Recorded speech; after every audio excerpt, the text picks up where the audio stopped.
Cool. What's up, everybody? It's the Most DEFF Podcast. We're back, and we got our special guest. We've been trying to get this guy for a long time. His name is Pryde Pierce. Tell us a little bit about yourself. Yeah, thank you, man. Glad to be out here.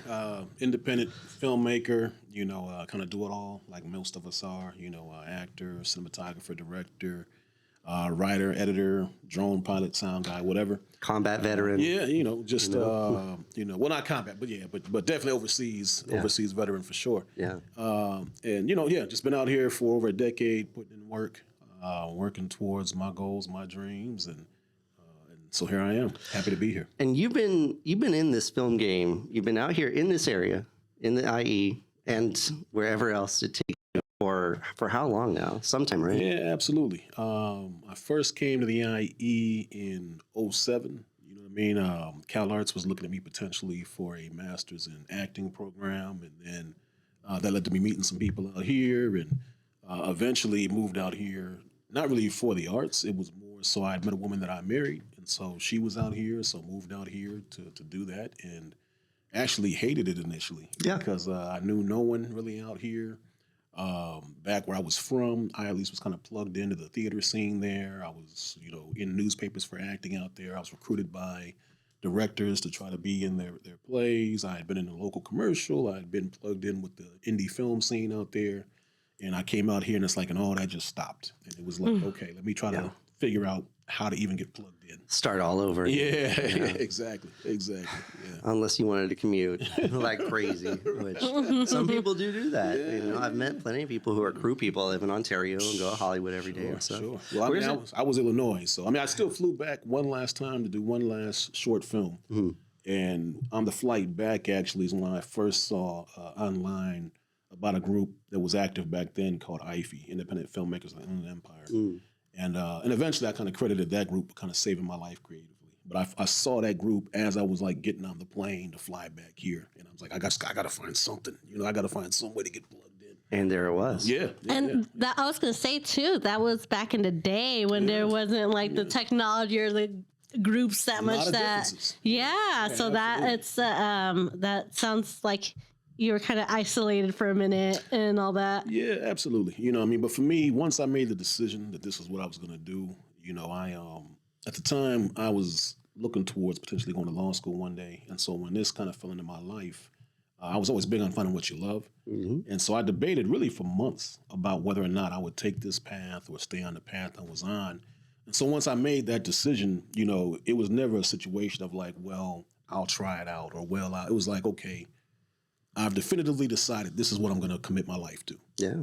And no matter what the outcome is, no matter the sacrifice, no matter if I die homeless, whatever it is, I'm going to go through it because this is the road I'm going to be on from now. So even when I came out here and I was hating it and I was going through whatever, for me, I still was reading every book I could get my hands on about the biz, about acting, about directing, whatever, cinematography. I still was practicing stuff daily. I was scouring the internet, whenever I could in between day jobs or whatever else to try to figure out how to get plugged in. And it was probably like maybe a few months because like I remember when I first got out here and I saw, we would drive by, let's say a theater or something like that. I was like, man, if I just knew somebody there, I could get plugged in. Yeah. And really within a year, I was already starting to be involved with different projects. Was getting plugged in. I had found that IFE group. I was starting to get plugged in there. I was getting cast in indie shorts, so it wasn't like it was years that it was like more like just, I went from being busy with all of it to then it stopped and now I got all these new commitments.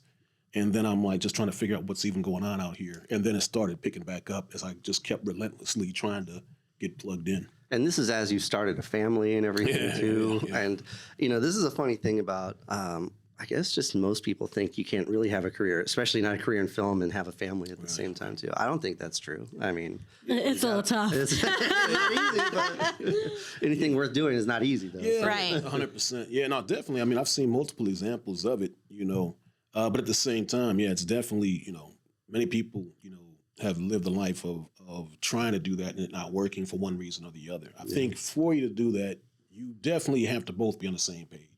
As far as what your goals are, what you're trying to do, but I would say it's not easy at all. And I could tell my own stories about it, but that's really irrelevant. The point is that it's doable, but it's also 100% not easy. And I think most people probably can't because I don't think most people have the amount of passion it takes to do that.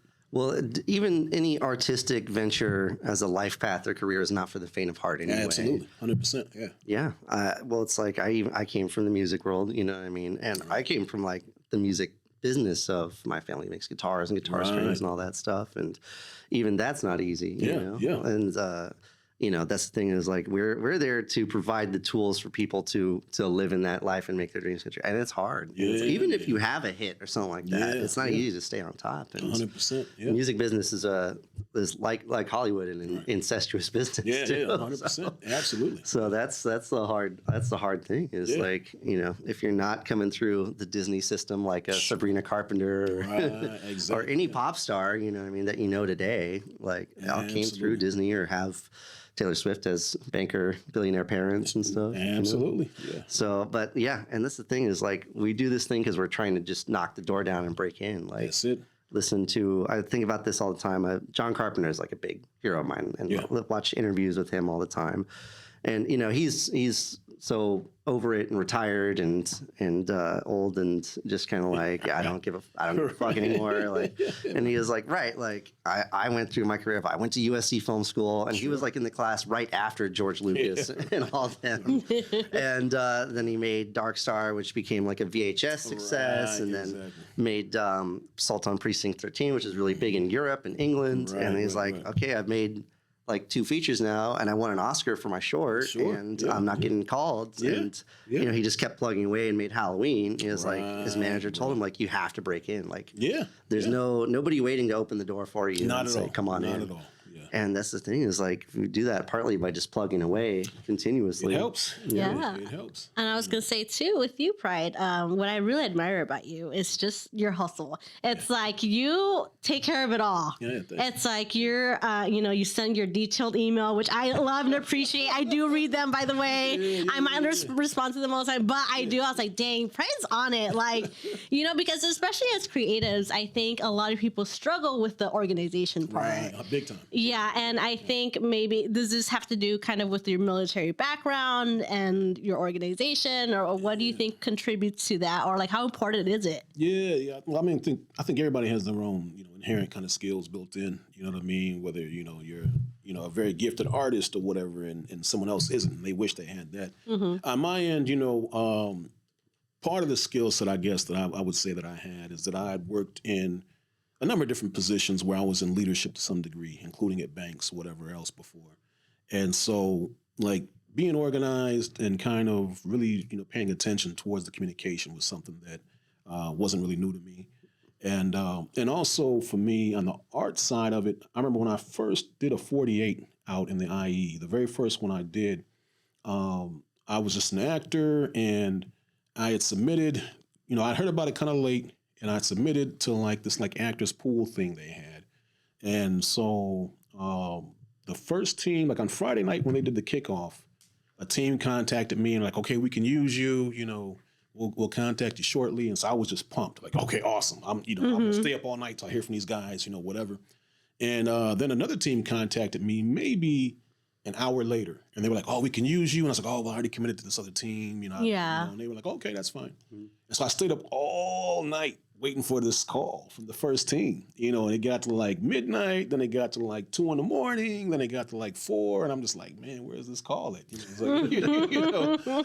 And so then like about 5:30, 6 a.m., I reached back to the number that first called me, and they're like, "Oh, nobody told you it turns out we don't need you." You know? Oh no! And I was just like thinking, like, man, you couldn't have at least let me know that. Yeah, that's so rude. Communicated me that, you know. And so I immediately called the second number. And was like, "Hey, if you guys still need somebody," like, they were like, "Well, if you can get down, you know, to this location in 25 minutes, I'm already in the car." Or whatever. It's 15 minutes away. I'll be there in 20. Exactly. And the thing was, like, beyond that, we did the shoot, whatever. Obviously didn't know anybody when I got there, but one of them became a long-term friend eventually. And not for like the first few years, but maybe 3 or 4 years after that. We saw each other at another event, and he was acted in several of my films after that. But we did the short, didn't really know anybody, left, and I had no clue how the 48 even really worked. Yeah. And I remember when the screening was coming up, and I was just like, man, can I, and mind you, I played the antagonist. And I was just like, man, you know, am I allowed to go? You know, like, I know, right? Yeah. But that's literally, I had no, because no one had told me anything. Right. And I was just like, man, am I able to go to this? Or is this like some kind of like, you know, only the directors and producers can Right, how does this even right. work? You know what I mean? Limited screen. Yeah, like what's going on? And finally, I was like, you know what? I'm just gonna fucking go. Like I'm in the film. I'm gonna go. And if they tell me I can't get in, then I'll just wait outside or something. You know what I mean? Or whatever. And so I went to the screening, and it was like maybe 3 or 4 of us there, and we won the audience award or whatever else, and so that was fun. Yeah. But still, they had like 1 or 2 other screenings. I think the next screening I went to, I went on stage to collect our audience awards. I was the only one that was there from the team. So the team was like mainly based in LA. Okay. But then they had used people from wherever, you know, to be in it. And so I went up to collect the award. And even when I went to collect the award, the producer was like, well, who are you? I was the guy you just watched. I was on the screen. So are you part of this team? Yeah, she's like, oh, okay, well, I guess I can give you this then. Like, yeah, I'm not trying to steal your award. You know, or whatever. And so, oh, my bad, but I was going to say that. So then, after that, like, that whole experience, I was like, okay, well, one, I'm probably going to helm a 48 team next year. Yeah. Like, and whether or not I do, my goal is always going to be to make sure people feel included and that they have the knowledge. Whether or not they want to read all the stuff I put in there, that's up to them. But I want to at least make sure they have the, because I know it was terrible for me because I was just trying to be a part of this and so excited. And every step of the way, I was like, man, like, okay, are they going to call me or not? They said they're going to call me. Right. Oh, they didn't call me. Okay, well, can I go to these things or not? Nobody's telling me anything. I don't know what's going on. And so for me, it's always about making sure everybody knows what's going on as much as possible. Yeah, well, it's that's one of the things about leadership is everybody needs a clear understanding of what they're doing and when they're doing it. Right. Yeah. Right, absolutely. Yeah, and it's you can't also micromanage and tell them how to do every single thing. Yeah, I think you're really excellent at that. Oh, and you have a lot of great skills, and I just want to talk more about the 48s because you've been involved in many 48s, and you have won a 48 in the past too. So let's talk a little bit about that. You won the 2024 IE competition. Yeah, man, no, it was a journey because after that first one, at that point, that was like 2010, somewhere around there. Mm-hmm. And I hadn't yet started directing at that point. You know what I mean? Nor had I started doing cinematography or even editing. I was like more, at that point, I was like a writer, actor, who also would, work for different teams. Like I did AD work or other, below the line work and stuff like that. And so at that point, I was like, okay, after that 48, I was like, okay, you know what? I was AD for an independent feature, a small micro budget thing. Yeah. But it took months of weekend shooting and all this. And so after that, I was like, okay, I'm ready to start directing, but I don't want to just be like, okay, me and some buddies are going to make something one day. No, I was like, I want real stakes. So I want to screen in theaters. I want there to be a deadline. I want real challenges. And I was like, well, at 48, it kind of fits that. You know what I mean? And so for that very first one, I planned to do the 48. I did this meet and greet, I think at El Torito with, paid for everybody's appetizers or whatever else. And I had a DP that I was cool with. And so he, played some of his stuff, got people excited. And so after that, I had like a list of people potentially to be on the team. But of course, at the time, I still had a day job, dealing with this family, kids, the whole nine.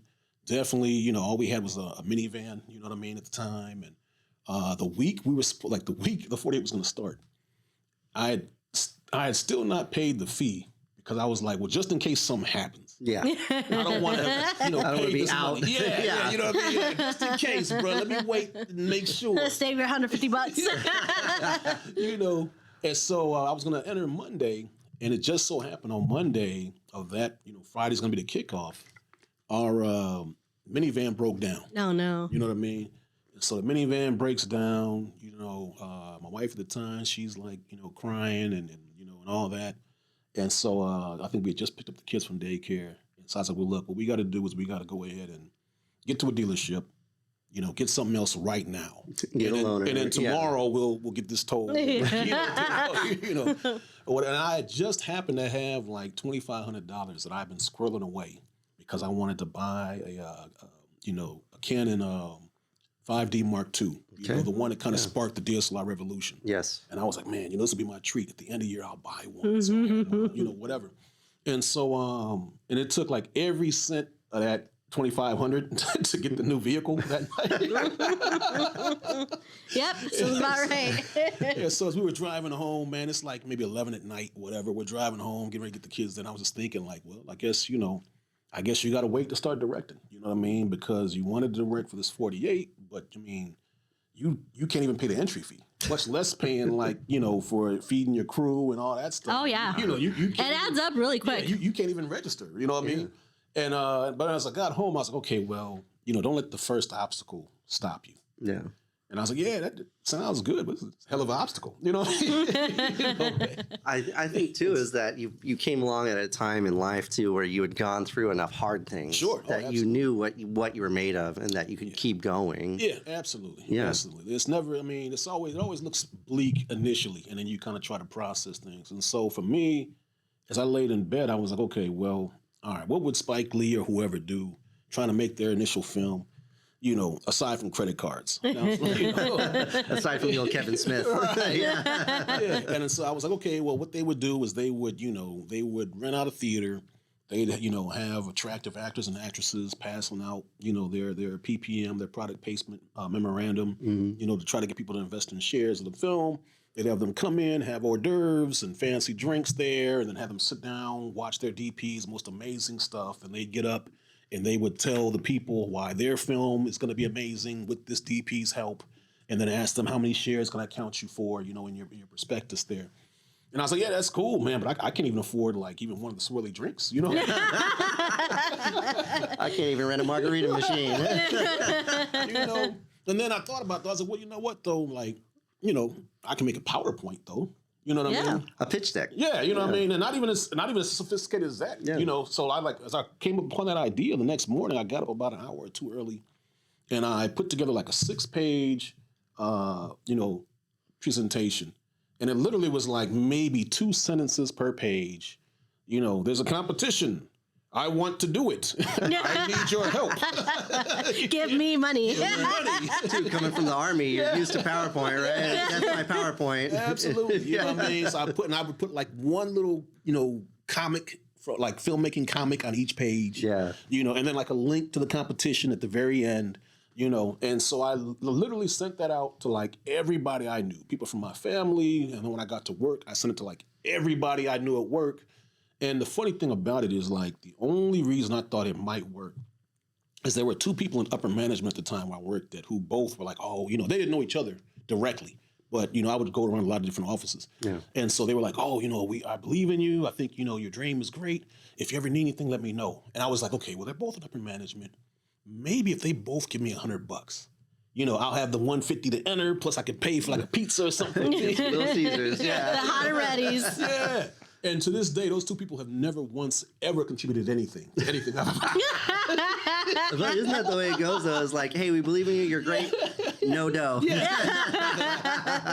But the thing that they sparked was the thought that, was the fact that I thought it could happen. Yeah. Which made me do it. Absolutely. And so, and I still to this day, man, I remember her name, everything, the lady that first gave me any kind of money to make something. And so she called me to her office. We used to joke around all the time. I came through. She handed me a check for $25, told me good luck. And it's like, I almost like fell over. I got so lightheaded. I was sitting there like, man, this is crazy. Like this really happens. People really sometimes hand you a check. I can make this count. Yeah. You know what I mean? And so by Wednesday, I had made like about $1,000 from people. Wow. Sending in like, here's 25, here's 50, here's 100, good luck, whatever. Let me know when the screening is. And that kind of, that was the beginning of, me directing anything, was for that competition after I got those funds in and was able to, feed my crew and rent some equipment and whatever else on there. So that kind of was the beginning of at least me directing. Yeah. Yeah. That's the funny thing is not a lot of people at the level of indie shorts and student films and stuff think about the funding or ever. Like it's uncomfortable to ask for money, and it's like I did crowdfunding for my first short too, and it's hard. And I've seen other people try to do it, but not like hit the pavement with it. You know what I mean? Like, okay, I made a GoFundMe page and shared it once or twice on my story. I was like, that's not how it works. Yeah, like you have to be knock in everybody's face. call in every favor. Yeah. And it's Hey, Uncle Bob. How bad do you want it? I know. Yeah. And it's like, look, everybody can bet on themselves, but can you convince someone else to bet on you too? Absolutely. You know, even if it's for a couple bucks, $100 or something absolutely. like that. Yeah. And I'll tell you one thing though, for me, that like I learned through that journey, especially with that first one and a couple of ones right after that, was I had that same kind of outlook. And I had done sales before in various jobs and stuff, whatnot. Yeah. But the thing that kind of changed my whole perspective on it was that there was a lady who she ended up donating to, you know, the project. Yeah. And she was almost in tears because she was like, I always wanted to get involved with filmmaking and I never knew anybody. Yeah. And she's like, and I never thought I'd have a chance to even be involved with it, you know, at all. Oh yeah. And she was like, so I just want to thank you. For like letting me, and it really blew me away on the inside. I was like, man, like, does she know she's giving me money? Like, you know, what's going on? You know, but she was so sincere, and it really resonated with me, and it made me think. I was like, man, you know what? Like, you really kind of almost clutch and like, you know, and get in a bad headspace because you're asking people for money. But then you don't really realize you may be blessing somebody, or you may be giving somebody an opportunity that they never would have had otherwise. Oh, yeah. And when you think about it in that way, it's like, okay, you know what? If it's not for them, it's not for them. It's not a big deal. But it might be something they want to do, or it might be something that they've been dreaming about doing. Yeah. And you're kind of preventing them from achieving that dream because you wouldn't even ask them. Yeah. You know. Exactly. Yeah. It's the thing of like, of betting on yourself and getting other people to believe it, to come on the journey with you. Yeah, absolutely. And it's too, that can start someone else's journey. Yeah, and I think that's the whole thing for like even our nonprofit, right? It's just that, you know, I just think like, hey, if enough of us make enough racket and believe and like come together, someone's gonna pay attention. Yeah, absolutely. You know what I mean? And you know, we've been seeing how that's kind of been finally paying off a little bit too. Right. I was talking because we went to this premiere thing last night for Dreamer Cinderella, and I was talking to a producer type guy out there, and he was like, "Oh, what do you guys do? What's your nonprofit?" He was really interested, and I was like, "Oh, it's like, you know, as soon as like when I can actually get someone's attention, because I've had enough like." Yeah. Even like people who are not in the biz, you know, they're just like, you know, like that sounds, you know. But this guy was like, oh man, you want to do something in the IE? Like I shoot out there all the time, have productions out there all the time. He's like, I've got a spot over by like Cali Mesa, Ukaipa kind of area. Kind of looks down on the mountain and stuff. Yeah. And he was like, I love it out there. And I was like, right, but it's like I don't want to make another Atlanta or Boston or Vancouver or Santa Fe or somewhere where they kind of move around and, you know, chase incentives and wear those out, you know. Right. Because it's like we want to build up the people who are already here, you know, and make that noise. And I was going to ask you, Pryde, too, because you brought up it was IFI, the independent film. Yeah, IFI. IFI. So I feel like there's been a lot of kind of groups and all that stuff that have tried in the past. Sure. And do you have advice for us? I mean, I think you guys are doing great because a lot of it to me with most things is just, you know, just getting out and starting and going, you know, and then trying to, you know, learn on the way. Because it's not really like anybody's going to be, oh, you had the perfect schooling for this to be, you know, to start. It's like most of us, when we're trying to start something, like, you know, you know all the reasons why you can't do it. And even when I started acting, that was the big thing. Because I used to laugh at myself to even consider myself like, you know, what you're an actor? Okay, whatever. But I was like, man, okay, you got a million reasons why you could not do this. Just start with one. Why you can, and then just keep building. You know what I mean? And then over time, people will just assume that's what you are. Right. Because you're believing enough to like do it. You know? It's the power of showing up. Yeah, absolutely. Is the kind of thing we keep going back to. Is like all the good things or all the momentum we build up is because we keep showing up. 100%. And 100%. Like we keep running into the same people, and it's like, oh, you're here too. Oh my God, these guys are still doing another thing. Like, and they're not faking it. You know. And it's commitment too, man. You know, like you said, with showing up, same thing. You know, different side of the coin, but it's commitment. You know what I mean? And that's like even like when you mentioned music. I used to do music way back too. I used to produce and sing and all that. And a lot of guys that would want to, or you know, groups that want to team up with me. The first thing I'd always ask them is like, well, how much have you invested in yourself? I mean, 'cause I got $10,000 worth of equipment, and I've done this and that. And I'm not saying I'm anybody. Oh yeah. But what have you done? Like, why would I join you? Yeah. You know, unless you're doing the same thing on the same level, at least right now. Yep. You know. So yeah, and so when they see you committed and out, I mean, you've got family, you've got other commitments. They see you out there doing things, promoting things, you know, networking. You know, and even more so in you guys' case is that it's not even like you're doing it to promote yourself or your film. It's you promoting on behalf of others. You know what I mean? So all of that, you know, that's a level of currency that means a whole lot, you know, to people. I think that's the thing too that surprised me, or that was like our first big push or big like, oh man, like this is really like the right path, because you know I've told this story a couple times already, but it's like we went to Cinegear, and that was like the first week that we started a nonprofit. And Yeah, like, we had like really stickers. fresh shirts printed. They're so wet. And it's like talking to whether it's Red or Blackmagic or Sony or you know Aperture or Godox or whatever. It's like, yeah, hey, like I'm not here. If you go up and say, hey, I'm a filmmaker, like, I'm not another one. Yeah, like, absolutely. You know, Scram. like, hey, I want to help other filmmakers. I want to get you in the hands of a lot of different people, you know, and then they're like, oh, hell yeah. Like, here's my card. Call me. You know, actually, they're like, not that card. Here's the real card. Absolutely, man. You know, and to tie it back with IFE, that was the thing, like with Eric and what he was doing is that he had a lot of different sponsors who would, you know, donate a number of different giveaway. He would do a raffle giveaway every single meeting, every month. You know what I mean? And some of those were life, you know, saving for me. Like I remember I would win something sometimes, and I would look it up. Like, what even is this? Oh, this is like $200. Let me sell it for like $100 so I can get my kids some extra food this week or whatever, or whatnot. Yeah. But point being is that you know he was able to get those because one, he was so committed that he like you know would kind of pound the pavement with all those different companies to try to get them to just donate something or try to get them to at least check out the group. You know, and then as he kept doing that, you know, more and more companies were like, oh, he's, you know, okay, I heard from 6 months ago, and then I heard from 3 months ago, and I just looked, they're still doing another one this month. And they just had this and that happen, or they just, or even like Stephen C. Miller, the guy who made Werewolves, a number of other things.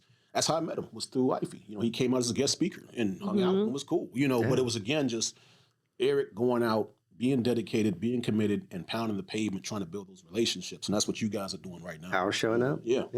So I was thinking, like, I'm seeing what's emerging is the story of how you've gone from an actor to director, and the way I know you now is that you can do every single position, and you have if it comes to that. I've seen you juggle 8 positions on set. Yep. But it's like so you had to build up each skill set on your own. Yeah. And that's like an interesting thing too. Is you know, I've heard this before is like certain jobs are like the military, where it's like kitchens are like the military. It's like you've got your station, you've got your rank, you stay there, and it all shit rolls downhill. Right, and I've heard film described that way too, because it's long hours. Film is surprisingly like a blue collar type of thing too. You know, it involves a lot of backbreaking labor, and then there's also the hurry up and wait aspect of film. Is like I've heard it described that the Army is like long stretches of boredom interspersed by horrible moments of fear. Yeah, absolutely. Yeah. And so for you, it's like, I've seen you. Okay, you started acting, you went to directing, and then what was the impetus for you to start to learn like cameras and DPing and all that? Yeah, you know, it wasn't the plan, to be honest with you, you know, or whatnot. I mean, when I first started even acting and writing, well, fell in love with acting, got bit by the bug unexpectedly, you know. But as I even started that journey, I was like, okay, well, I need to learn how to produce projects, because even then with theater, I was like, you know, I was getting cast in show after show, but there were still shows I wouldn't even audition for because they had no characters for me. Yeah. And I was like, okay, well, I need to learn how to make my own projects. So I need to learn how to produce in some way, you know. And when I got involved with filmmaking out here, like I said, I had a DP guy that I was casting another project, and he was the DP on it. And he was really kind of very unfairly like attacked kind of by the producers because of their mismanagement. And he kept a super level head the whole time. Never responded, never took any bait when they would try to lash out at him. He just kept trying to get stuff done. And I said, okay, I can work with this guy. Let me talk to this guy. You know what I mean? He became like my right-hand man probably the first few years. But even still, there were times when I would be doing a project with him or somebody else. And let's say, we'll start with cinematography. And where, you know, I might want to get a shot, and they might just be like, "Oh, we can't get that," and I'd be like, "I think I could do it." Well, no, it wasn't even so much me thinking I could do it yet. It was just like, well, why? Why are you saying we can't get that? And eventually, it was like, well, I want to know why. You know what I mean? And so, I think I need to learn. I mean, I've read a lot, but I think I need to learn how to actually do this. You know what I mean? And so, I'll put a pin in that and come back. And go back to editing. And so with editing, it was really because, so with the 48, I started, I directed that first one. And long story short, we were late by like 15 seconds. You know what I mean? And up to that point, I thought it was fate. I thought like, okay, you overcame the car blowing up. You know what I mean? You got in the competition. We even felt like it was too easy the first day. I was like, man, I'm like, this is too easy. You know what I mean, or whatnot. Yeah. We were so confident that we were even showing like people that were stopping by to turn in their paperwork who hadn't turned it in the first day where we were editing at. We would stop and show them the cut. You know what I mean? And all this, and then keep going. But he ran into an editing error that he had never encountered before. And so, long story short, he finally got past it. And this was when we had to drive it back. And so I had to go from Chino to like, what was it at? Was it Riverside or something like that? Mm-hmm. And, but we were already like, way past the time when GPS says you could make it. So I literally, I would never say this, but I literally drove like 100 miles per hour from this house. Printed MapQuest. Yeah, you know what I mean? And I literally drove like 100 miles an hour on the shoulder, and cars, it's still Cali, so people are still trying to run you off just to fuck with you, whatever else, you know. And I'm like, I got to get there. This is meant to be. It's meant for me to get here. I'm going to win this, go to Cannes. I got to, whatever else. And so I finally pulled up to the theater. And long story short, we were late 15 seconds. You know what I mean? And so... is this the days where you had to turn it in physically? Oh, yeah. So I pulled up to the theater, ran up. They were like, we just finished the countdown. Oh, my God. Whatever else. Yeah. And so anyway, and then I had to go back to the people I raised money from and like, find the good points and point those out, whatever else. Yeah. And then I raised money from people the next year to do it.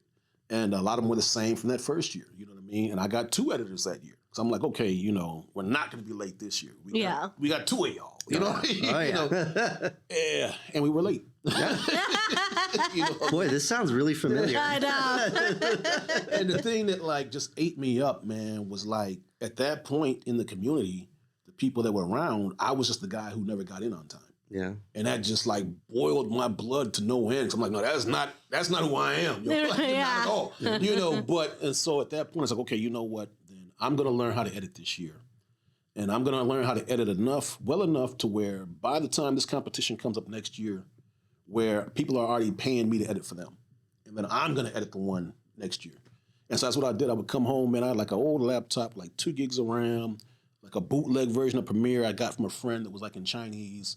Something like, it took me like a week to even figure out how to change the language. You know what I mean? Yeah. And I would come home every night after work and I would like spend, I'd take care of the kids, whatever else. And I would spend 2 to 3 hours every single night on that computer. It was like, that's non-negotiable. I don't care if you even just stare at it. Oh, yeah. I'm going to sit here for at least 2 hours every night, you know what I mean? And try to edit, and eventually, I wanted to drop kick that thing 1,000 times, but eventually, started getting, where I got, proficient, whatever, and got decent enough, and then got to where, people even started hiring me for projects. 48 came back. Mm-hmm. And so long story short, my DP, he wanted to edit. And I said, well, this is what we'll do. Since I'm, the producer, I'm the one raising the money, whatever. We'll do 2 cuts. You do a cut, I'll do a cut. I'll review them both, and I'll decide which one I want to send in. Yeah. I was like, okay, that's fair. And so that was like probably our biggest team I ever had. So we had like about 50 people. We had a second unit. You know what I mean? All this stuff. As a big team. Yeah, we were trying to like just swing for the fences on it. Mm-hmm. And so around midnight, I gave him his copy of the footage. I was in Beaumont. He was driving back to Chino. And I, got to it. And about 7 or so in the morning, he called me up. And he was like, man, I'm so sorry. This has never happened before. Like, I can't even explain it. I must have just been so much exhausted that I didn't even realize it. He said, I literally just sat on the couch, and I just woke up. Just crashed. Yeah. And he was like, so how can I help? What can we do? And I was like, bro, go back to bed, man. I'm already done with the rough cut. I got it handled. Yeah, mm-hmm. I'm done with the rough cut right now. It's no problem. Just go back to sleep. You know what I mean? Mm-hmm. This is the nature of it. Is like if you want it done right, you got to do it yourself. So you got to keep learning every position. Man, yeah, that's what happened there. And so yeah, we got it in. And that was the first time we won an award. And then since then. Other than an audience award. Yeah. Well, as far as me being like the director. Yeah, I got you. And so, so we won an award. And, since then, any competition I've ever done in filmmaking, I've always been the editor, no matter what the timing, if it's a 1 day, 24, 48, whatever it is. Mm-hmm. I've never, ever, ever been late when I've been editing, you know what I mean? No matter how impossible I thought the deadline was, I've never once been late. And I've won, tons of awards through those competitions or whatever else. But that was what taught me editing. And cinematography was similar. Like I told you, I was frustrated a lot of times with guys. And so I kind of spent a whole year trying to get myself a focus on cinematography, to try to really start learning it, get the basics down, get everything else down. So I really focused on that a lot. And I remember we were doing a 48 in LA. And that same DP, he was my DP for that one.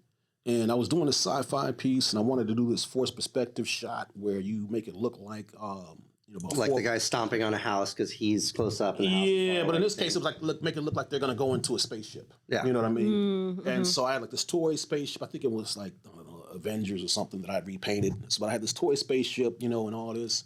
And I kept telling him like, "Oh, let's do that shot." And he always kind of give me this kind of look, kind of this look that looked like he was agitated a little bit. And he'd be like, "Well, let's knock out this first. Let's knock out that first. Whatever." And so finally, like, he had to go a short distance away to shoot like our lead actress and something she was doing. Yeah. And I was like, you know what, fuck it, man. Like, it's like, hey, okay, guys, let's go ahead and get this shot real quick while he's doing that. And so because we had a couple cameras on set. And so I went ahead and, lined them all up, had the ship way closer to me and all this other stuff. And I just went in and shot it real fast. And then we came back, it was gonna be time for lunch. And so when he was walking back, I was like, yeah, it's about time for lunch. Let's go ahead and just break for that. He's like, well, we can, or we can get that shot you want to get. And kind of joking, And I was like, no, I already got it, bro. And Yeah. he was like, what you mean? You got it? I was like, yeah, no, I already shot it. It's cool. Let's go to lunch. You got it without me? So I think, too, is what this gets down to is that you're making it all yours. You're taking it all personally with these projects. That's why you're not going to let it be late. Right, exactly. Because, too, I think you meet some people who work on set or come on set that maybe you haven't worked with before, and they're like, this is just another day on set. This is just another project. Whatever, Sure. Especially like grips and Right, no, just like, whatever. Yeah. And then sometimes editors too are just like, okay. Let's do this. Absolutely. But it's when you make it personal, Right. that's another thing from John Carpenter I learned is that he learned in USC is like, because he was getting taught by like Hitchcock and Howard Hawks and stuff like that. Yeah. And it's like, they're always like, you have to make every project personal. Yeah, I agree. I agree. You know what I mean? You have to care and care a lot, you know what I mean, about it, and that's definitely, definitely the outlook I had, because for me, it wasn't just like my saying I would tell my teams on anything was always, it may be fun, but it's not a game. Right. Because for me, this is my life. Which I have borrowed, which I've stolen and used from you. Yeah, because to me, this is my life. You know what I mean? It's like, in every opportunity I had, I would always take it extra personal because to me, it's like, okay, if we, let's say, win this thing and we get the cash prize and that leads to this and that leads to that, I'll be able to better take care of my kids. And I'll be able to better, make sure this is how, or, I can finally get my daughter braces maybe if we win this. Yeah. And so whenever we didn't win something or I had, something that didn't reach the goal I wanted, even though I would always be, nice and whatever, inside I'd be like livid at myself, not like at everybody. I'd look at myself like, okay, you got to do better. Yeah. You got to do better. I don't care how good you thought you did. It didn't win, so you got to do better. You know what I mean? Yeah. No, it all comes down to you too. It's like, especially the people you pick, and what you let people get away with. Absolutely. Because too, it's like this is a life's work. This is like building a cathedral, where it takes 50 years to build. Absolutely. And it's like you're overseeing every stone that gets put in, or a pyramid, or something. This is a monument that every film is a block that builds up the next level of it. Yeah, that's a great way to put it. Yeah, 100%. And that's how you have to think about it. Is like, am I going to make a beautiful? Right. Am I going to make Notre Dame, or am I going to be a strip mall church? Exactly, 100%, man. Yeah. I want you to talk about your school. You recently got your bachelor's. Tell us a little bit about that. Yeah, so I'd done the the independent self-taught thing for a long time, what have you. And I was always, of course, you hear various opinions. Some people say you don't need to go. Some people say you do. For me, I always look at it like, anything's always possible. You know what I mean? Or whatnot. But at the same time, your road is your own road individually. Your road is your own road personally. Yeah. And you're going to have to look at, what you think is worth doing and what you find merit in. Yeah. And so after a while, I was like, well, you know what, man, maybe it would be cool to see what the school side is like. I've done the independent thing, the self-taught thing, or whatnot, even to the point where, I even, taught independent filmmaking, or whatnot at nonprofits or whatnot. I was like, I wonder what that side of it is like. You know what I mean? And on top of that, too, was also, I remember my father used to tell me when I was little, about the value of being plugged into systems. And he would, talk about, systems can bring you resources, systems can give you protection, systems can, there's so much they can bring to you, and at the same time, my father was definitely an entrepreneur also, but still it's like, okay, yeah, you can be an entrepreneur and do a lot of great things. But if you can get plugged into a system, that can offer you a lot more too. You know what I mean? Oh, that's true. And so I was like, well, man, so if I can get plugged into a film school system, let me kind of see what that's like. Yeah. And for me, it kind of rapidly went to, you know what, I would love to, I think out of all the schools I'm looking at, the school that most speaks to me is I'd love to go to AFI, you know what I mean? But I didn't want to do it as like a certificate program. I was like, okay, if I'm going to do it, let me do it for the master's program. And ultimately, I was like, well, let me get a degree then. Let me see what this is like, get a degree, in what I do, a bachelor's first.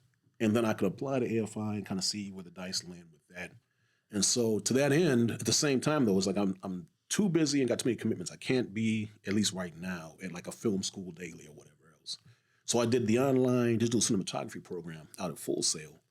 And really, man, I mean, you get all different types. You get some people that will hate on it because it didn't work out for them, or you get some people that hate on it because their goals aren't really what that's going to offer. You know what I mean?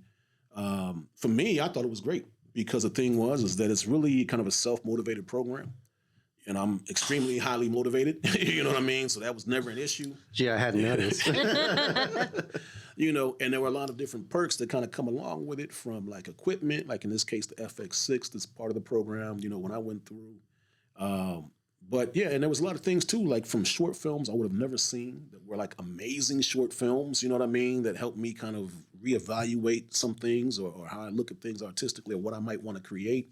But just a number of different things. So it was a great time for me. And as people in the program, we're still, we're cool. We've been cool for a long time. We're cool to this day. Some of them have already even worked on projects of mine. And that'll be the case moving forward. There's a network that I'm a part of now. Since graduating in October, I've probably been contacted by the school 4 times, had 4 different meetings about all the different things they can do to try to help you achieve your specific goals and your dreams. Yeah. So there's been a lot of different benefits, to going. On top of that, I've also, I was awarded the, the Artistic Achievement Award when I graduated. And at their school, the way it is there's like, only a couple of awards they give out of graduate, like, valedictorian, salutatorian. Mm-hmm. The other major award is the Artistic Achievement Award. And that's basically them saying, like, out of all of our students who graduated, this is the one that's most likely to succeed. You know what I mean? Or whatnot. Like, this is the one artistically we think is on a level, got the grades they need to get, whatever else, at least had like an A, and artistically they seem really, really solid. And, and as leaders, kind of like an overall most likely to succeed award. So that was cool too, to receive that, among other awards that I received while I was there. But yeah, it was a great time. I really am glad I did it. I'm super proud to say that I went to Full Sail, or whatnot. And even part of what initially even motivated that decision, although his journey was different there, is again, when I met Stephen C. Miller, you know what I mean? And he kind of talked about his background. And part of that was being at Full Sail for a time, and he's one of the guys who I definitely admire because of just the, tenacity and the dedication and just like the willpower to like force his way into, being able to, direct, big budget Hollywood films. And now he's directed people like Bruce Willis before he retired and a number of other, names. And like Werewolves has, I always forget my guy's name. But, from the Avengers films and the Captain America films and stuff like that. Seeing his face, I hate them forgetting his name. But he's directed a number of like major people now, but his role was like, he literally forced his way in, to be in that position. And so I always kind of remembered, I even, regurgitate this story a lot of times, like I pseudo did here. And so that kind of even made me think of Full Sail when I was first thinking of schools. Like, okay, I know his role was a little different there, but still, something about that place made him think about that. Yeah. And I know what he did. And I see him kind of as a kindred spirit who's just much further along the road than I am right now. Yeah. So let me check this place out, and I don't regret it. Yeah. Well, this is a lesson I've had to learn a couple of times in my life is like I've picked up and gone at things just on my own and figured out how to do it. Right. But there's a lot of value in having an orthodox education. Absolutely. Because you can think about it, I always relate things to music, right? You were talking about editing, and it's like editing software is like learning another instrument, basically.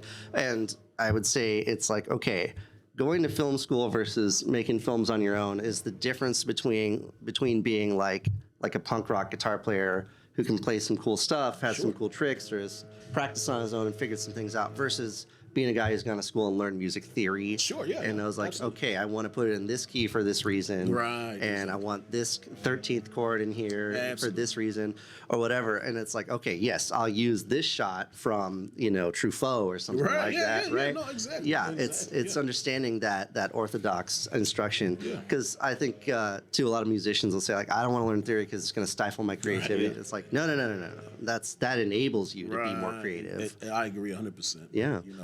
Yeah, I was gonna say too. Sorry, Case. Go. So you teach as well. So can you just touch a little bit on that subject? Yeah. So I currently teach, at JDS Creative Academy out in Temecula with Diane Strand and Scott and them, and it's a great, the students to me there, you get a wide range from ages to backgrounds, what have you, and they're all. I just love the excitement, man. You know what I mean? Mm-hmm. Like the passion they all have for it, and really, I've always tried to, if someone asks me something, I always try to like mentor people whatever way I can, because I know how it was for me when I was just trying to find out if something was even a valuable resource or if it was just somebody trying to do a cash grab for a book or whatever else. And so I always try. I even asked this one celebrity I had met at the 48 one time, who was one of the judges, if he would be a mentor for me, and he kind of let me understand the reality of Hollywood for a lot of actors, where for him it was more like, well, I'm trying to book my next gig. I don't think I'm still grinding. And he's been in huge movies, you know what I mean, or whatnot. But again, so I always try to, help when I can. And that kind of leads to the teaching part of it, where I always enjoy kind of just trying to share, no judgment at all, just trying to share and trying to help whoever it is get to where they're trying to go. And if, me being there helps with that, awesome, Yeah. And so we've had a lot of fun so far. We shot a class short film together about 2 weekends ago. And so now they're working on editing that, and we're really excited. It's kind of like a, like an homage to the Coen brothers, type of film. It's definitely one where Wait a minute, which Coen brothers? Yeah. Is it Raising Arizona or Fargo? Yeah. Well, I'll say you have to wait and see. It's called, All right. It's called Butcher's Blunder. Okay. And and it's definitely people kind of getting caught up in a situation that later on you see they probably didn't even need to have to get caught up in the first place.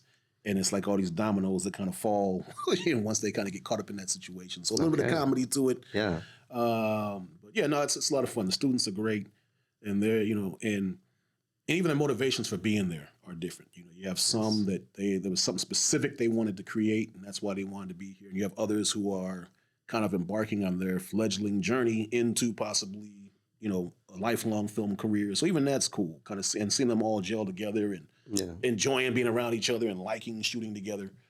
All that stuff is really fun. So I really enjoy it. I'm excited about it. This is the funny thing about teaching is like, okay, well, I was going to say something a little earlier about there's a big value in, I think, going to school later in life. Because when you're young and you jump into that, you think you're hot shit and that you know everything. Yeah.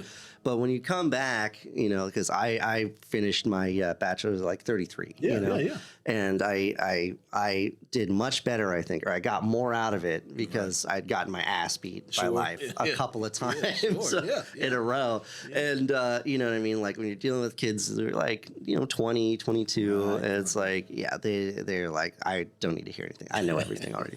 And two, like this is also like, okay, if you've gone and been in learning a little later in life and then you're ready to teach kind of right after that too, because you have a little more to pass on, or some of those lessons hit a little harder Absolutely. too. Yeah. And too, you can relate to your professors a little better. Absolutely. Too. Yeah, 100%. But yeah, like there's always a stigma of teaching of like, oh, it's because they couldn't do it. Those who can't do teach, Sure. Yeah. you know, and it's like, I that's not, maybe that's true sometimes, you know, like case by case basis, but like, no, I've gotten so much in life from teachers, or you can be so much more inspired too. And giving back to doing things for other people ends up being so much more fulfilling too. Yeah, man. And I always feel like everybody's journey is different, man. You know, sure, some people, you know, if you want to, you know, use that phrase, you know, that they do it because they can't, they teach because they can't do. Yeah. Sure. I mean, there might be some people like that, some aren't. I mean, when I always thought of teachers, honestly, as far as like being practical, I used to always think like Indiana Jones. You know? You know, I got this thing I do and hang with you all. Yeah. You should see what I was doing last weekend, you know? Or whatnot. But well, okay, so like Indiana Jones, do you have the girl with the "I love you" on the island? Hopefully never. You know what I mean? Not these days. Yeah. But even with that, I mean, you look at like one example, Spike Lee. I mean, he's taught for years and years. He still makes films. And I'm forgetting my man's name right now, and I hate to be forgetting it. But the guy who directed Empire Strikes Back, you know, he was Irvin Kershner. Yeah, Irvin. Yeah. He was a former professor of George Lucas. You know what I mean, and whatnot. Professor at USC. Yeah. Absolutely. You know what I mean. So that stuff, you know, it's like, you know, everybody's road is different. You know. Yeah. And I'm not really one to even really, I don't know. I would say probably even waste time like trying to be judgmental of somebody else. Yeah. Like, oh, why is he a teacher? Well, I could care less. I'm just trying to get what I can out of whatever they're saying. You know? Right.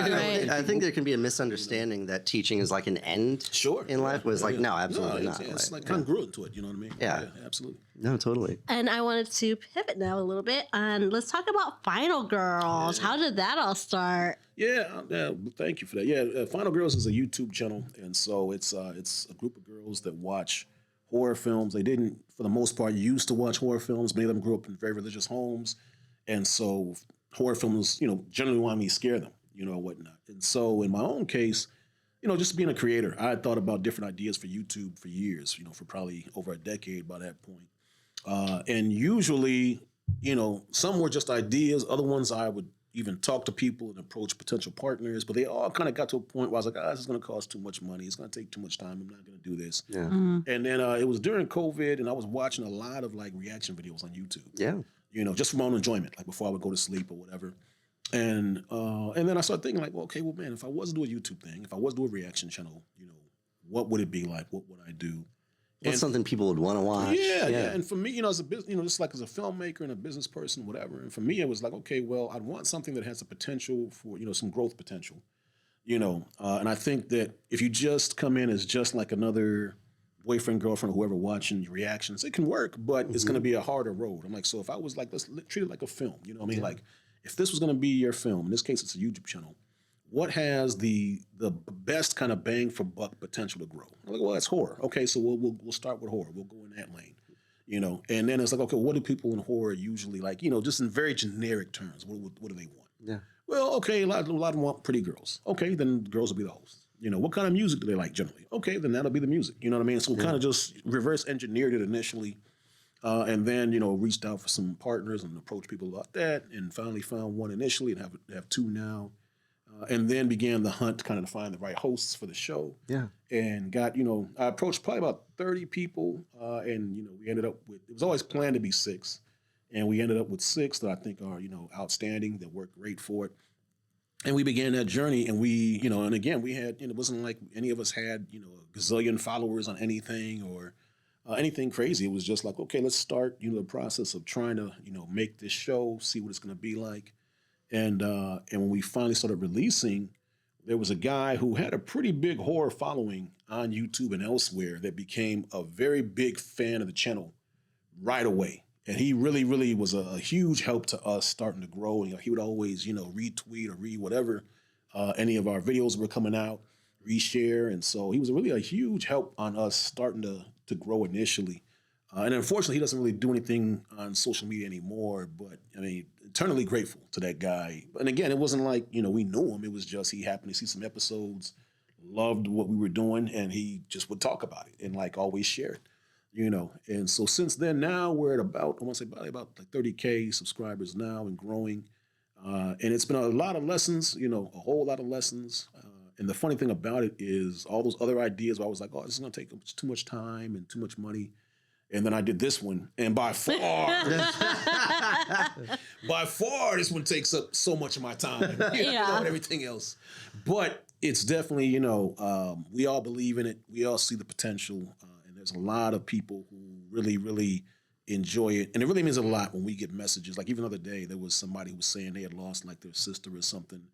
And that, they watched this one reaction we had that he used to watch that same movie with his sister.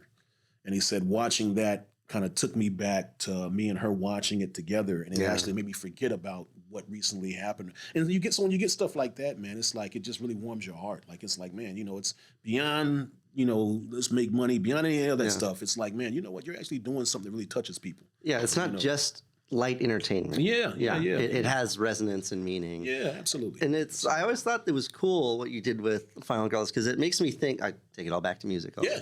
But it makes me think of like a great producer, or like, okay, Rick James put together Mary Jane Girls, you know what I mean? It's like, they're the stars, you know what I mean? And then Prince put together Vanity Six, later Apollonia 6. But, but or Phil Spector with the Ronettes, because it's like, they're the talent, they're the ones up front, they're the artists, but you're the guy who's like, okay, let me bring you some ideas, let me record it, let me edit it, let me put it all down, and let me get it out to the world. Yeah, absolutely. Yeah, which I think is really a really cool thing to do. Yeah, no, thank you. It's also like the hook of it is that if it's like a horror channel, it's going to be people who are already fans of horror. Absolutely. And they're just going to be like, okay, in this scene, you can actually see Ted Raimi off screen. Sure. And they're in they shot this in the high school basketball court for Evil Dead and blah, blah, blah, blah. And it's like, right, that's just kind of echo chamber, circling the drain kind of stuff, where it's like, they're fresh, they're actually reacting for the first time. Right. And two, it's that how many girls are in the Final Girls? 6, yeah, 6. Okay, and it's like a rotating. And we have guests that come on sometimes too. Yeah, and it's like, well, they all have their own alternative style too. They're all very distinct and unique, and they all have something, some perspective to bring to it, which is really cool. Yeah. And even when it's about the echo chamber, that was one of the things with my producing partner, my first one initially. He's still there. But when we were discussing how the actual channel would, what it would look like, what it's going to be. And I remember early on, he was kind of like, oh, yeah, well, maybe, after they give their review, we could have a moment where we kind of, educate them on this or that about the film. I was like, no, we don't want none of that. No. Let the fans do that. You know what I mean? Like, that's not what we're here for. We're just here to kind of just set the table. They go ahead and do what they're going to do. And then any fans that, that it resonates with, and they can have some engagement with them and say, oh, did you know that, kind of like, And I think that's one of the really cool aspects of it is there's a lot of fans of the channel, what we call them survivors on the channel, who, they'll post a lot of different facts about all these films, and again, also personal stories as well. Yeah. But it's like that kind of engagement is just so cool. And we went to LA Comic-Con recently. We've been to other events before, but just being there, man, and like seeing like how much joy some of the people that interacted with them got, just getting to meet the Final Girls or whatever else. Mm-hmm. And you just think back to when it was just an idea in your head. Right. And now you're seeing this like guy who like is just like smiling ear to ear. his girl is like cheering him on the side as he's getting a picture with them or something. You're like, man, this is really cool. This is really nice to see like that positive energy, being generated. Conventions are their own world too, their own unique world. And trust me, I've been to lots of anime and comic book cons and stuff, and I've been that guy too. Yeah. Can I get a picture? Can I please get a picture? Sure. Absolutely. Yeah. And I was gonna loop back real quick too, just about like the films you can make while being part of a system, right? And because there's some of the films you can see that come out of AFI and out of like Film Independent and stuff like that. Like I was at a festival a couple weeks ago, Hollywood Park Film Fest, and I saw the best short I've ever seen. Yeah. It's called Houston, We Have a Crush. So I hope those people, I want to try to get in touch with those people. They're the best. That's awesome. That was a really cool one. But yeah, and with the Final Girls too, it's you have a lot of other things you want to do with this too. Is that there's room to grow outside of just the channel, but that's always evergreen too, because there's always more more horror. And then two, it's like some of the big ones you've watched are the classics of horror, right? Like I think you've seen like Evil Dead 2 on the channel and some other stuff like that. Halloween, and some of the George A. Romero zombie stuff, right? A little bit of that too. But too, with horror, is one of the fun things is that you can always go to like the so bad it's good. Oh, yeah, like absolutely. Troll 2. Have you guys watched that Yeah, one not yet? yet. But yeah. But I've seen it you have before. it's Yeah. like it's Oh, yeah. it's endless the stuff you Absolutely. can mine for content. Yeah, on no, there. absolutely. I remember a friend of mine I was telling about the project when it first started. And he was like, "Oh, well, stay away from this, that, and the other." I was like, "No, why would I? No. It's all content, and they can all kind of have a discussion with their, with the other survivors about it, and they can all have fun discussing it. Whether they, whether this group thinks it's trash or whether that group is still, it's all part of the same general thing. And that's how you get more engagement too. Some people, right? It's like, why did you choose this one? You know what I mean? Who knows? Absolutely. Yeah. Everyone's got an opinion. Yeah. Too, it's like I think horror fans are generally the opposite of snobs. Sure. Like Most of them. Yeah, it's well, Yeah. you got to generalize sometimes. Sure, But yeah. right, like so, some people will be like, I love top tier horror, like The Thing. Right. Sure. But I also love Troll 2, Sure, yeah, or I also love, Italian Giallo or something like that. Absolutely. And I was going to say, too, about the Final Girls is the music I got to make with them last year was so great. was a really fun experience for me, Yeah. too, getting to work with Tara Shawn and then all the other girls who came in and did the chorus was so parts, great. too. It was a real blast. Yeah, And, yeah. Like, that's a song I'm super proud of. Man, it was such a good song, man. Yeah. Final Girls. It's always in my head still. Let me tell you. Yeah, it's so perfect, man. I love how you put that together, man. It's so awesome. That one too is funny. Is we're making this film Blood Street at the time, and I knew it was going to be like a VHS '80s kind of horror throwback slasher thing, right. and I was like, one of my favorite sort of music pieces from that era has always been Pet Sematary. Okay, yeah. The Ramones did the theme song for that, and so I actually like really took a lot. I stole a lot from that song to make the Final Girls Shakespeare. theme. Yeah, right. But that was really great. So I contributed to the chorus. I was like, it has to be like, we have to have like a fist pump thing. You know what I mean? It's so great. It's so great, man. I loved it, and it's funny too because that's one of the things too that we've gotten from survivors. We've gotten art of the Final Girls. We've gotten songs that they've made. There's even one they made that I'm like over the moon with. You know what I mean? That like I'm like, oh, we got to put this in the film. You know what I mean, or whatnot. And yours was the same kind of way, man. Like where it just fits so perfectly that I was just like, oh, I love it. So it was so awesome. For sure. And I just want to touch real quick about, let's talk about some of your films that you have going on. I know you have El Esqueleto and all that stuff, but go ahead, plug all your stuff in. Yeah, well, definitely not. El Esqueleto. Let's talk about that a little bit because that's one that I'm incredibly proud of and that you guys also were there to support and help with. And, we really appreciated everything you guys did from the behind-the-scenes work to, being our on-set Spanish linguist to, everything else that you guys contributed there.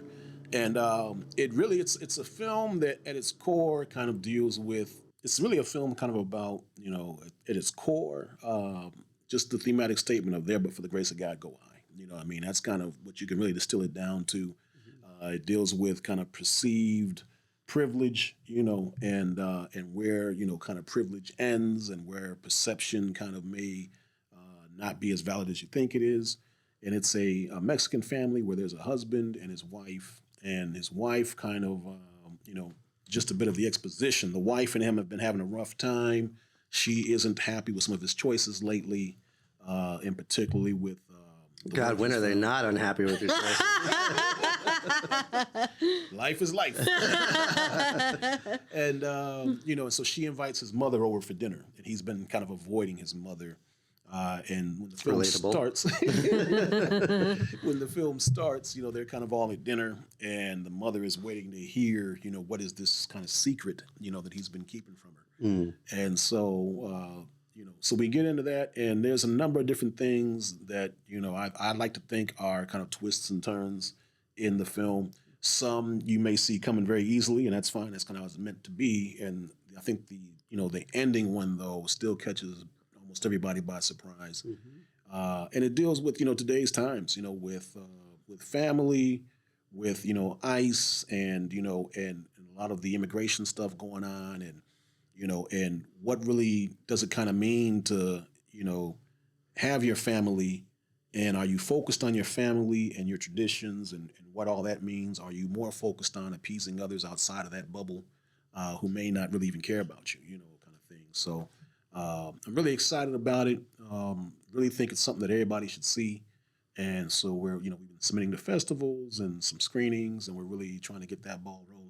Our first one we'll hear back from is Slam Dance on December 17th. This is a big one. Yeah, it's a big finger cross on that. That's the Russo brothers, right? Is that their festival? Well, I think they're involved with it. I don't Yes. think it's theirs, but they definitely have a component there now, Yeah. Agbo and everything else, out there. And so yeah, no, I'm really excited about it. And and actually the origin of it though was as I was thinking of what I was going to submit for my film because with AFI when you submit to them, you have to do like the director's assignment, which is basically an up to 5-minute short film based on their theme, and their theme this year is Secret. Okay. And so as I was just thinking of, okay, what could I do for that? What could I do for that? And then, with everything going on, there was, of course, inspirations hitting me. And as I got the general idea for it, I was loving the general idea for the story. But then I was like, okay, well, now I need to talk to AFI, because if they tell me like it can only be seen by them, I'll just think of something else for them. Yeah. You know what I mean? Right. I can't give them my best stuff. Yeah, I was like, well, I want them to have my best, but not something I think that everybody should see for sure. Right. You know what I mean? Because I always feel like I can always think of something else, but I'm like, but definitely this one is too important to me. And so I contacted them and said, hey, and they were like, no, do whatever you want with it. You know what I mean? And when we wish you luck, we hope it blows up and does great. And I said, okay, well, that's cool. That's awesome. So I can now use it for, its intended purpose initially, but still try to get it out in the world where people can see it and hopefully it can resonate with people and then make them think and consider what they're doing. Yeah. And I love real quick that you have it in a lot of Spanish in it. Yeah. Right? Because it's just like, I was like, I'm not sure how fluent you are in Spanish, but you did it. So, I mean, obviously you had help with that. Yeah. And then I helped with that too. But so I think it's a really awesome film. And it looks beautiful too. It's gorgeous. Oh, thank you. Yeah. And like you said, it is in Spanish. There's just a very brief moment of English. And that's what was funny is that we shot it because one of the people on the set, he like leaned over to me maybe when we were, maybe in the first scene or second scene of shooting it, and he was like, Pryde, do you know Spanish? And I was like, nah, man. He was like, oh, I thought you did. Like, Well, it inspired me to make my next short in Spanish, which I've already shot. So dope. Oh my God, I can't wait, man. Yeah. Well, it's that we got loaned the red camera package to help Mike Wexler make his 48. Yeah. And they let me keep it a few extra days. So I was like, all right, let's take this out to Joshua Tree and let's shoot some stuff and let's do some golden hour. Yeah. So I just wrote like a 2-3 pager, and I love it, man. And I got Kennedy. Yeah, we brought him, and true to your experience with him, he helped us lug all kinds of shit up and down into up the valley, up this peak in Joshua Tree, and then I had him running around, and I just was handheld following him. Yeah, man. And he killed it too. He was great. He's so great, man. Yeah. So El Gitano, that's coming soon. So. I can't wait to see it, man. Yeah. That's awesome. I know. Well, unlike you, I'm not Johnny on the spot with my editing. So I've let it sit on the hard drive for a while now. But that's the name of the game. Like, I'll get excited about things, and it's like even now, like we did I was shooting, for this group in LA this past weekend. Yeah. And part of it it's like more of a comedy thing, kind of shot like The Office, but they have like this fight scene in it between like two characters that can't stand each other. Yeah. And I got like so excited like how the fight scene looked that like when I got home I was like, man, I just gotta like do my own. I gotta throw this together. Yeah, I gotta do my own cut of that real. So I like put together a cut real fast, and like I emailed it to the two producers, like, of course you're gonna edit this however you want to. Yeah. But it's just like one version, of how it looks, and this is like just the next day after we shot it, whatever, and they all loved it, and we're very, very complimentary. Yeah. But I'll do that. I'll get excited about stuff like that, but then I still have like tons of other things I need to edit. Yeah. And it's like I got to set aside like whatever I'm like super excited about. I always have to like set it aside from it. Like I'll come back to you. Let me get back to like work. Like This is what's been happening to me with this one. You know how people get embarrassed to see themselves act on screen? Sure. Yeah. This is like I'm embarrassed watching the footage. Yeah. And I'm like, I can't. I don't know. I feel you, man. I feel you. I get the same, man. Like, I'm okay with seeing myself on screen, but I don't love it. But for years, I hated it. You know what I mean? And the same thing, too, like, whenever I have a project, like, I remember with the 48s, especially for years, like, whenever the screening came, it was always so nerve-wracking for me because, you know, I want people desperately to like it and I want it to be good, but then part of me is like, it's okay. God, well, when you're making it and when it's like in post, you're like, this is going to be the one. Yeah. This is gonna, I'm going to make my big break on this one. And then you watch it and you're like, I don't know. Or that joke didn't land. God. Especially when you're locked in. It's so easy to kind of be locked in and like, you know, I remember tons of times I'll be editing something that I shot or made and I'm just like, oh man, this is not. But then I'll finally like add the music and I'm like, oh man, this is dope. You know, now that I, you know, so it's like a lot of times it's like you kind of got to just get to a certain point and then be like, oh, okay, now I'm feeling it. Before it was like, oh, it's not going to work. Music does make all the difference. You know, this might be off the record, but you know, when we made Babyface recently, I was like not loving it, and then I made the music for it, and I was like, okay, now this rules. Yeah, I've been there so many times. So let's go ahead and talk about your recent work with Jake. How do you pronounce it? Busey. Jake Busey, man. yes. Tremendous, you know, actor. Has been in, you know, a number of different films. I mean, the one that I think of all the time first is Starship Troopers, you know, which is just like a cult classic / We love it. Same here. Man. Yeah, you know.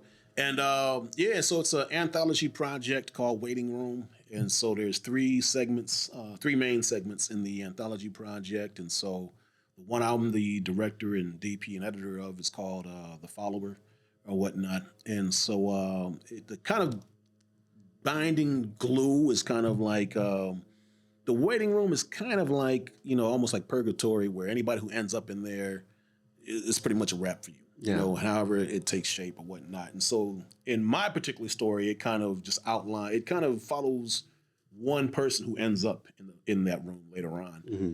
But the story centers on a lady who has a podcast, who has a true crime podcast, and then there's this serial killer in the area that basically contacts her, and she begins trying to help the police catch this guy, and the detective in it is played by Jake Busey, you know, and man, and it's he's just such a great guy, man, honestly. And the one thing that shocked me was like how tall he is, man. He's a big dude.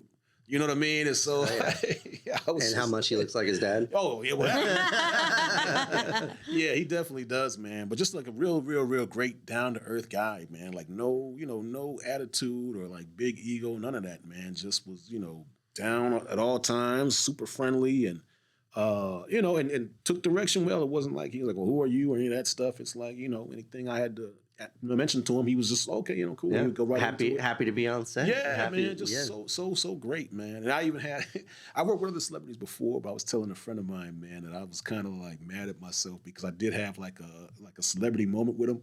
Like when we were having like our table read on Friday or whatever a few weeks back, and so the producer was in charge of it, Bentley Mitchum. He's the grandson of Robert Mitchum, you know, the legendary screen actor. And so Bentley, like, you know, he came over to me and he was like, oh, have you met Jake yet? You know, after I saw, because Jake was one of the last ones to get there because of the distance or whatever.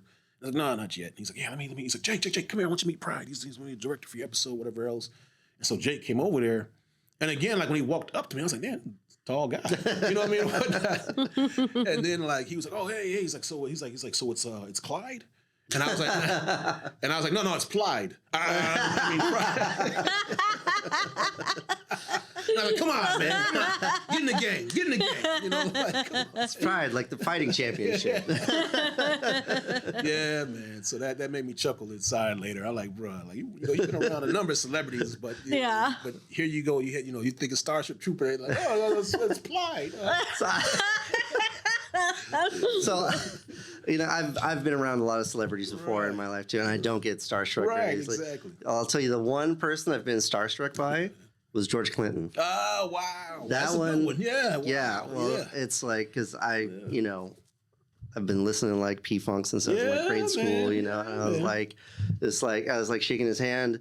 This is like at Coachella, and I was like, you know, oh man, like George ain't all that funkin' hard on you.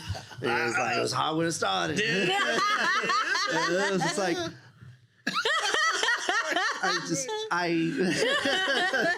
and two, it's like he wouldn't let go of the handshake too. He was just like, that's right. So what's up? Yeah, I love it. I was like, just chilling, dude. I love it. Yeah, man. No, that's you know, and like I said, like, and Jake was just that cool, man. He was, you know, the same way. Like never, never got upset about anything. Never, was just chilling and just a good dude, the whole time.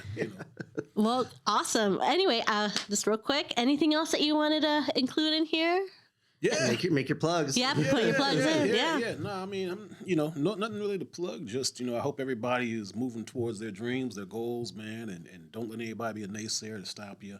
Any negative energy, just keep on moving. There's always going to be negative energy. Just find your own positive energy and try to attract like-minded positive energy and keep moving. Right. Yeah. And watch Ella Skeleto on YouTube. Yeah. Well, it's going on its festival route. Yeah, it's about to go to the festival route now. So, yeah. Yeah, I got the email. I read it. We'll go to the festivals. That is right. Yeah, wait for that announcement from Slam Dance that we're in. That's it. And then go watch it there. That's the one. There you go. All right. Thank you so much, Pryde. It was such a pleasure having you. And, likewise. we're excited just to have you here in the IE, of course, too, Now we're landing some big guests. That's right. That's right. All of you guys are, man. And thank you for doing Deaf. Deaf is amazing. And I can't wait to see how it continues to evolve. All right. All right. Well, we won't stop. But we'll stop this podcast. See y'all later. Later. Cut.